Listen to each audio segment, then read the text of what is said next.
दोस्तों, कहानी की शुरुआत होती है एक खौफनाक और अंधेरी गुफा में छुपी ड्रेसा नाम की लड़की को दिखाते हुए, जिसके हाथ में स्नाइपर थी और वो यहाँ बैठकर किसी का इंतजार कर रही थी। तभी हम इस गुफा से कुछ किलोमीटर दूर एक एयरपोर्ट को देखते हैं जहाँ एक प्लेन लैंड करता है और उसमें से जैसे ही प्रेसिडेंट बाहर आते हैं वैसे ही ड्रेसा उन्हें अपनी स्नाइपर से शूट कर खत्म कर देती है। और तभी यहाँ पर हमें पता चलता है कि ये कोई मामूली लड़की नहीं है, बल्कि ये एक बेहतरीन और खूंखार स्नाइपर है जो कुछ इस तरह से प्रेसिडेंट पर निशाना लगाती है कि आसपास के लोगों को पता भी नहीं चलता कि प्रेसिडेंट पर किसने और कहां से गोली चलाई। खैर, अब ड्रेसा अपना काम खत्म करने के बाद बुलेट कवर को अपने पास रख लेती है। इसके बाद ड्रेसा अपनी माँ से मिलने उनकी ग्रेव पर जाती है, क्योंकि अब उसकी माँ इस दुनिया में नहीं थी। लेकिन जब वो ग्रेव यार्ड में पहुंचती है तो वो देखती है कि उसके पिता पहले से ही यहाँ बैठे हुए हैं। वो उनके पास जाकर उनसे बात करने की कोशिश करती है, लेकिन तभी ड्रेसा के पिता उसके सामने इस बात का खुलासा करते हैं कि वो अपनी बेटी के बारे में सब कुछ जानते हैं, कि वो एक स्नाइपर है और अभी अभी उसने एक इंसान की जान ली है। इस पर ड्रेसा उन्हें जवाब देते हुए कहती है कि कभी कभी तो मुझे नींद भी नहीं आती है, और इतना कहकर वो अपनी जेब से बुलेट का कवर निकालती है और इसे अपने पिता के हाथ में सौंप देती है। वो इस कवर को भी बाकी के इकट्ठा हुए कवर के साथ रख देते हैं और यहाँ पर हमें पता चलता है कि ड्रेसा ने पहले भी बहुत सारे लोगों को मौत के घाट उतारा है। अब ड्रेसा के पिता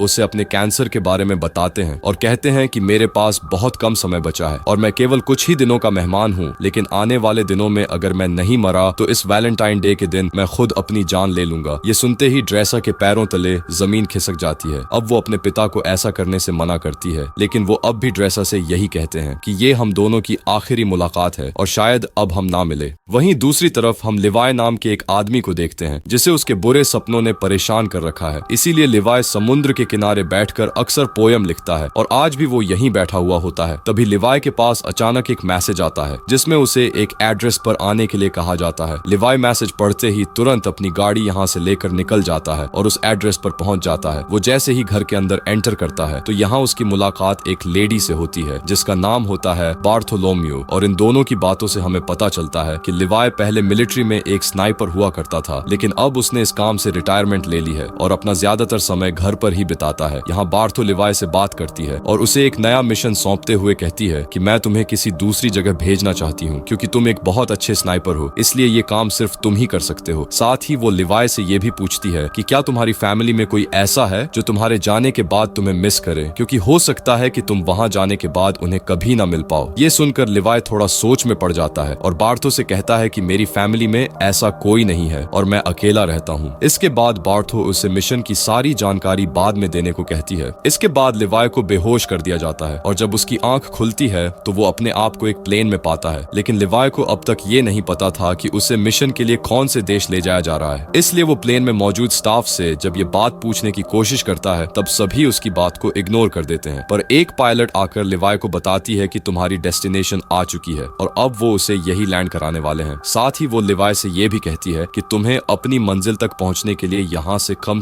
32 किलोमीटर पैदल चलकर जाना होगा, तभी तुम उस जगह पर पहुंच पाओगे जहाँ से तुम्हें इस मिशन को अंजाम देना है। इतना कहने के बाद वो लिवाय को एक पैराशूट देती है जिसे पहनकर वो प्लेन से नीचे बर्फ पर कूद जाता है और फिर धीरे धीरे आगे बढ़ने लगता है। लिवाय को पैदल चलते चलते अब 2 दिन बीत जाते हैं और 2 दिन बाद आखिरकार वो अपनी मंजिल तक पहुंची ही जाता है, जहां सबसे पहले उसकी मुलाकात जीडी नाम के एक आदमी से होती है जो उसे एक वॉच टावर की तरफ ले जाता है और उसे बताता है कि अगले 1 साल तक तुम यहीं पर काम करोगे। मैंने भी यहाँ पर 1 साल तक काम किया है, लेकिन अब मेरा टाइम पूरा हो चुका है, इसलिए अब तुम्हें ये काम सौंपा गया है। हालांकि लिवाय को अभी समझ नहीं आ रहा था कि आखिर उसे क्या काम करना है। यही सवाल जब वो जेडी से पूछता है तब वो उसे बताता है कि यहाँ एक बहुत गहरी खाई है जिसे जॉर्ज नाम दिया गया है, बस लिवाय को इसी की पहरेदारी करनी है और कुछ भी नहीं करना है। इसके बाद वो लिवाय को यहाँ के रूल्स बताते हुए कहता है कि वो महीने में सिर्फ 1 बार ही इन लोगों से कांटेक्ट कर सकता है और उसके टावर का नाम वेस्ट टावर है, जबकि दूसरी तरफ एक ईस्ट टावर भी मौजूद है। लेकिन वहाँ के लोगों से लिवाय को किसी भी तरह की कोई बातचीत नहीं करनी है, क्योंकि उसका काम सिर्फ अपने मिशन पर ध्यान देना है और ईस्टर्न टावर वाले भी केवल अपने मिशन पर ही फोकस रखते हैं। साथ ही वो लिवाय को ये भी बताता है कि वो 1 साल तक किसी से भी कांटेक्ट नहीं कर सकता है और यहाँ एक ऑटोमेटिक गन भी है जिसे हर रोज लिवाय को रीलोड करना होगा अगर उनमें गोलियां नहीं हो तब। इसके अलावा नीचे बहुत सारी माइंस भी हैं, अगर उनमें किसी तरह का कोई विस्फोट होता है तो लिवाय को उन्हें भी देखना होगा। हालांकि लिवाय को अब तक समझ नहीं आ रहा था कि आखिर उसका मिशन है क्या, इसलिए वो जेडी से पूछता है कि क्या मेरा काम यहाँ पर आने वाले लोगों को जॉर्ज के करीब जाने से रोकना है। इस पर जेडी कहता है है, नहीं, जो चीज जॉर्ज के अंदर है उसे ऊपर आने से रोकना है। फिर वो एक छोटा सा बम उठाता है और उसे जॉर्ज के अंदर फेंक देता है। जैसे ही धमाका होता है, अचानक खाई से एक बहुत ही डरावनी और अजीब सी आवाज सुनाई देती है जो किसी मॉन्स्टर की तरह लग रही थी। और यहाँ पर हमें इस खाई की असलियत का पता चलता है कि इसके अंदर कोई छोटी मोटी या मामूली चीज नहीं है, बल्कि कुछ बेहद ही खौफनाक छुपा हुआ है। इसके बाद जेडी लिवाय से कहता है कि जो चीजें जॉर्ज के अंदर छुपी हुई हैं उन्हें हेलोइन कहा जाता है और तुम्हें उन्हें ऊपर आने से किसी भी हाल में रोकना होगा। ऐसा कहा जाता है कि साल 1940 में सेना की 3 बटालियन इन्हीं हेलोइन को रोकने के लिए नीचे गई थी, लेकिन वो भी कभी वापस नहीं आई। साथ ही वो लिवाय को एक स्ट्रे डॉग अलार्म के बारे में बताता है। जिस दिन वो अलार्म बजना शुरू हो जाए उस दिन तुम बिना कुछ सोचे समझे बस यहाँ से अपनी जान बचाकर भाग जाना। हालांकि मुझे भी नहीं पता कि ऐसा क्यों बोला गया है, लेकिन मुझे जो पता है बस वो मैं तुम्हें बता रहा हूँ। इतने में इन दोनों की नजर सामने वाले टावर पर पड़ती है जहाँ आप किसी नए अफसर को पॉइंट किया गया था, क्योंकि पुराने अफसर को 1 साल पूरा हो चुका था। अब जेडी लिवाय को खाने पीने के बारे में बताते हुए कहता है कि उसका 1 साल के खाने का इंतजाम यहाँ कर दिया गया है, बाकी अगर वो चाहे तो शिकार भी कर सकता है। वहीं जेडी लिवाय के सामने इस बात का भी खुलासा करता है कि ये जगह 75 सालों से सीक्रेट रही है और किसी को भी इसके बारे में कुछ नहीं पता है और हमें भी आने वाले टाइम में इस जगह को सीक्रेट ही रखना है। इतना कहने के बाद जेडी यहाँ से निकलकर बाहर आ जाता है और सिग्नल देने के लिए जैसे ही स्मोक करता है तब एक हेलीकॉप्टर उसे लेने के लिए आ जाता है और जेडी इसमें चढ़ जाता है। लेकिन हेलीकॉप्टर में मौजूद अफसर पहले उससे उसकी आइडेंटिटी पूछता है और फिर उसे शूट कर मार देता है, जिससे हमें पता चलता है कि ये जगह इतनी सीक्रेट है कि यहाँ से किसी को भी बाहर जाने नहीं दिया जाता है। इधर हम लिवाय को देखते हैं जो बिल्कुल वैसे ही करता है जैसा उसे बताया गया था। वो ऑटोमेटिक गन के अंदर गोलियां डालता है और आसपास का जायजा लेने लग जाता है। जब पूरा 1 महीना गुजर जाता है तब वो यहाँ से किसी को कांटेक्ट करने की कोशिश करता है और उन्हें बताता है कि मेरा किसी भी दुश्मन से कोई आमना सामना नहीं हुआ है। इतना कहकर वो कॉल कट कर देता है क्योंकि उसे बस इतनी ही बातें करने की इजाजत दी गई थी और ये मैसेज उसे हर महीने में केवल 1 बार ही भेजना है। इसके बाद वो अलमारी में रखी किताबें पढ़ने लगता है कि तभी उसकी नजर दीवार पर लिखे हुए कुछ मैसेज पर पड़ती है जो यहाँ रहने वाले इंसानों ने अपने अपने एक्सपीरियंस के हिसाब से लिखे थे। इन्हें पढ़ने के बाद लिवाय बाहर आ जाता है और एक टेलीस्कोप की मदद से दूसरे टावर को देखने की कोशिश करता है जहाँ उसे एक लड़की बैठी हुई दिखाई देती है जो कि कोई और नहीं बल्कि ड्रेसा ही थी। ड्रेसा की खूबसूरती देखकर लिवाय उसे देखता ही रह जाता है, लेकिन बात करने की कोशिश नहीं करता क्योंकि उसे दूसरे वॉच टावर से कांटेक्ट करने के लिए मना किया गया था। इसी तरह लिवाय को यहाँ 2 से 3 महीने बीत जाते हैं और अब ड्रेसा भी उसके बारे में जान चुकी थी। इसलिए एक दिन जब उसका बर्थडे होता है तब वो लिवाय से बात करने का फैसला करती है और एक पेपर पर लिखकर लिवाय से उसका नाम पूछती है। ये देखने के बाद वो भी एक बोर्ड उठाता है और उसके जरिए ड्रेसा को बातचीत करने से मना करता है, लेकिन ड्रेसा फिर भी उसे अपना नाम बता देती है, जिसके बाद लिवाय भी ज्यादा ना सोचते हुए अपना नाम लिख देता है और इस तरह दोनों में दोस्ती हो जाती है। एक दिन जब लिवाय को पता चलता है कि ड्रेसा एक स्नाइपर है तो वो उसका टेस्ट लेने के लिए उसके सामान पर निशाना लगाता है, जिसके बाद ड्रेसा भी अपने आप को प्रूफ करने के लिए स्नाइपर उठाती है और उसके वॉच टावर पर निशाना लगाती है। लेकिन तभी उसकी नजर कुछ मॉन्स्टर पर पड़ती है जो कि खाई में से बाहर आ रहे थे। वो जल्दी से लिवाय को इशारा करके ये बात बताने की कोशिश करती है, जिसके बाद वो उन मॉन्स्टर पर ताबड़तोड़ फायरिंग शुरू कर देता है, लेकिन उनकी तादाद बहुत ज्यादा थी, इसलिए ड्रेसा भी लिवाय की मदद करती है और अपने वॉच टावर से ही उन मॉन्स्टर का खात्मा कर देती है। पर इसी दौरान एक मॉन्स्टर उसके पास पहुंच जाता है जो देखने में आधा इंसान और आधा जानवर जैसा था। ड्रेसा जब उसे देखती है तो वो अपनी जान बचाने के लिए उस पर गोली चलाने की कोशिश करती है, लेकिन कोई फायदा नहीं होता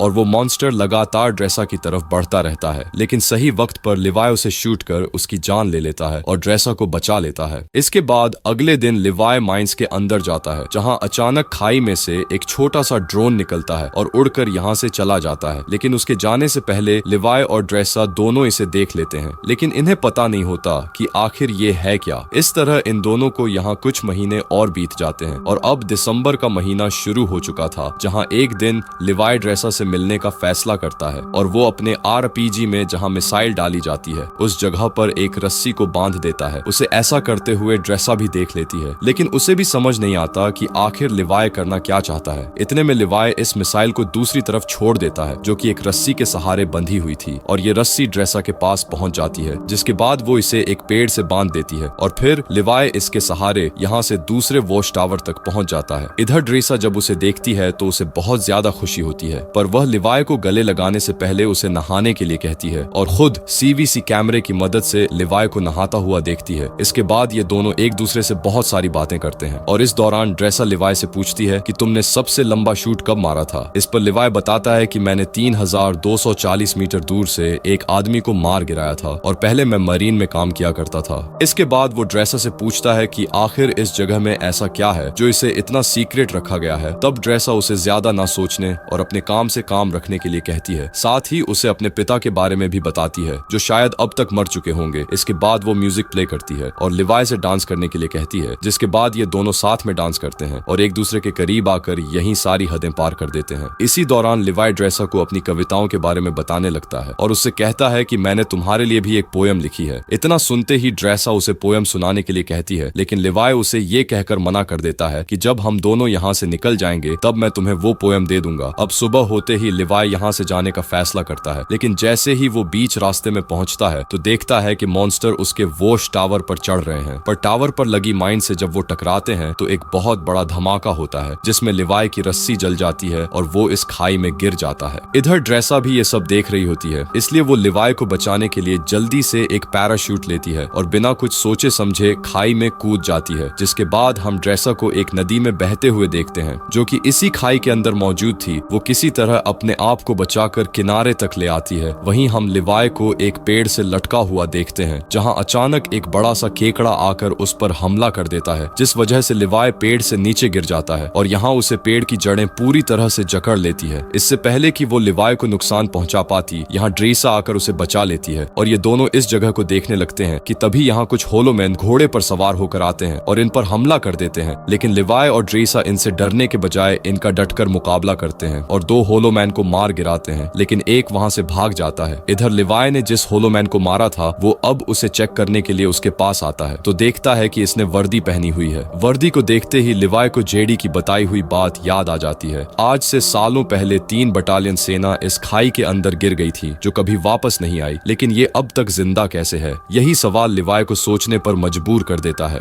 खैर, अब ये दोनों आगे बढ़ते हैं और एक ऐसी जगह पर पहुंच जाते हैं जहां इंसानों के अंदर से पेड़ बाहर निकल रहे थे। इन्हें देखकर ऐसा लगता है जैसे यहाँ किसी वायरस ने अपना आतंक फैलाया हो। अब भी लिवाय और ड्रेसा इस खौफनाक मंजर को देख ही रहे थे कि इतने में ही कुछ होलोमैन इनकी तरफ आने लगते हैं, जिनसे बचने के लिए ये दोनों एक चर्च में पहुंच जाते हैं। लेकिन चर्च का नजारा बेहद ही डरावना था क्योंकि यहाँ कई लोगों की डेड बॉडी पड़ी हुई थी जिन्होंने वायरस के कहर से बचने के लिए खुद ही अपनी जान ले ली थी। तभी ड्रेसा के ऊपर एक मकड़ी अटैक कर देती है जो कि देखने में काफी बड़ी थी, मानो जैसे उसके ऊपर भी वायरस का असर हो गया था। और वो जैसे ही इन पर हमला करती है ये दोनों मिलकर इसे शूट कर यहीं खत्म कर देते हैं। लेकिन तभी दरवाजा तोड़कर कुछ होलोमैन यहाँ आ जाते हैं, जिन्हें देखते ही लिवाय और ड्रेसा जल्दी से चर्च में भाग निकलते हैं और पहाड़ों के बीच बनी एक सुरंग में पहुंच जाते हैं। और दरवाजे को बंद करके जब इस सुरंग को अंदर से देखते हैं तो इन्हें एक तरह की लैब दिखाई देती है जहाँ पहले कभी एक्सपेरिमेंट किए गए थे। यहाँ इन्हें एक बैकअप जनरेटर भी मिलता है जिसे ये लोग स्टार्ट कर देते हैं और फिर लिवाय को यहाँ एक डीवीडी प्लेयर भी मिलता है। डीवीडी के इस कैसेट को जब ये दोनों प्ले करते हैं तो स्क्रीन पर एक लेडी दिखाई देती है जो इस जगह को लेकर अपने सीक्रेट मिशन के बारे में बताती है। साथ ही वो आगे ये भी कहती है कि हम यहाँ एक केमिकल मिसाइल बना रहे थे जिसमें बहुत सारे लोग मिलकर काम कर रहे थे, लेकिन एक दिन जब इस जगह पर भूकंप आया तो भूकंप की वजह से जो मिसाइल हमने तैयार की थी वो लीक होनी शुरू हो गई और इस तरह ये केमिकल आसपास फैल गया, जिसकी वजह से कई लोग इन्फेक्टेड हो गए और मैं भी इन्फेक्टेड हूँ। हालांकि उन्होंने ये बात मिलिट्री को भी बताई थी और कहा था कि इस जगह के ऊपर बमबारी करके इसे डिस्ट्रॉय कर दिया जाए ताकि ये केमिकल बाहर कहीं ना फैल सके, लेकिन मिलिट्री ने इनकी बात पर गौर नहीं किया। इस लेडी की बातें सुनने के बाद अब लिवाय और ड्रेसा को सब कुछ समझ में आ जाता है, इसलिए ये सुरंग को और करीब से जानने की कोशिश करते हैं और तब इन्हें यहाँ एक नए जमाने का कंप्यूटर मिलता है जो कि काफी अजीब बात थी। इसलिए ये इस कंप्यूटर को ऑन करने का फैसला करते हैं और इसमें मौजूद इंफॉर्मेशन को देखकर एकदम हैरान रह जाते हैं क्योंकि इसमें इन्हें एक डार्क लैब नाम की कंपनी के बारे में पता चलता है जो कि पैरामिलिट्री बनाने का काम करती है। वो यहाँ से इफेक्टेड लोगों के सैंपल ले जाती है और उनसे अपने सोल्जर को सुपर सोल्जर बनाने का काम करती है। इसीलिए कोई भी देश इस जगह को पूरी तरह से मिटाना नहीं चाहता है। साथ ही लिवाय को ये भी पता चलता है कि ये जो खाई है ये 4 किलोमीटर लंबी है। इसके बाद ये दोनों जैसे ही यहाँ से बाहर निकलते हैं अचानक एक होलोमैन इनके ऊपर हमला कर देता है और ड्रेसा को रस्सी से बांधकर खींचते हुए अपने साथ ले जाता है। हालांकि वो रस्सी को काटने की कोशिश करती है लेकिन कोई फायदा नहीं होता। इधर लिवाय भी उसे ढूंढने के लिए इधर उधर भटकता रहता है और एक ऐसी जगह पर पहुंचता है जहां एक बहुत बड़ी मिसाइल मौजूद थी। वहीं हम ड्रेसर को एक पेड़ से लटका हुआ देखते हैं और वो होलोमैन भी उसके सामने ही खड़ा होता है, जिससे ड्रेसा उसे खोलने के लिए कहती है, लेकिन वो जब उसकी बात नहीं नहीं सुनता तो वो खुद ही किसी तरह अपने हाथों को खोलकर उस पर अटैक कर देती है। काफी देर तक इन दोनों में लड़ाई जारी रहती है। इतने में ही यहाँ लिवाय भी आ जाता है और होलोमन को शूट कर ड्रेसा को बचा लेता है। लेकिन जब वो वर्दी पर उसका नाम देखता है तब उसे पता चलता है कि वॉच टावर पर पहरेदारी देने वाला ये पहला इंसान था जो बाद में इफेक्टेड हो गया। इसलिए ये दोनों अब यहाँ से निकलने का फैसला करते हैं और यहाँ खड़ी एक कार के अंदर नई बैटरी डालकर उसे एक रस्सी से बांध देते हैं। जैसे ही कार ऊपर की तरफ जाने लगती है अचानक यहाँ बहुत सारे होलोमैन आ जाते हैं और इन पर हमला कर देते हैं, पर ये दोनों अपनी स्नाइपर से इनमें से कई होलोमैन को मौत के घाट उतार देते हैं। लेकिन एक वक्त पर आकर जब इनकी गोलियां खत्म हो जाती हैं तो ये इनमें आग लगा देते हैं और एक पहाड़ी पर पहुंचकर इस कार को भी नीचे धकेल देते हैं और फिर ये किसी तरह ईस्टर्न टावर तक पहुंच जाते हैं। लेकिन इन्हें इस बात का डर होता है कि इनमें से कोई इन्फेक्टेड ना हो, इसलिए लिवाय अगले दिन रस्सी की मदद से अपने वॉच टावर पर पहुंच जाता है, जहां बार्थो उसे कांटेक्ट कर पूछती है कि क्या तुम जॉर्ज के अंदर गए थे।